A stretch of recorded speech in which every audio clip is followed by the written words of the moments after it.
think it was a. And then Brian, he said, "Well, you gonna?" And Jam laughed. He said, "I'm different for sure." Then he pointed at Didi. He said, "Didi a minister too." All right, I thought that was kind of funny. So Brian said, "Well, you're a professional." And Jam said, "We're not professionals. We're just paying attention to the situation." Brian said, "Your goal is to avoid custody." He was smiling in the courtroom with. Jam basically said in the courtroom with. Jam basically said, "Look, that happened, but you're actually blending together two separate things. There were multiple steps." He said that Blood was on the phone when we switched cars. He was not at the in and out.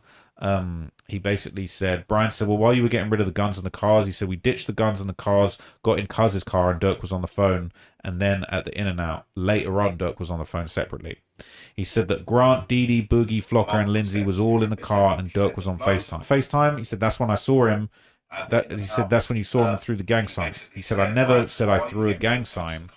And then Brian said, "Well, is there proof? Unless the phones were tapped, there's not going to be any proof, right?" No, my bad. Brian said, "Is there proof?" And Jam said, "Unless the phones were tapped, there's not going to be any proof."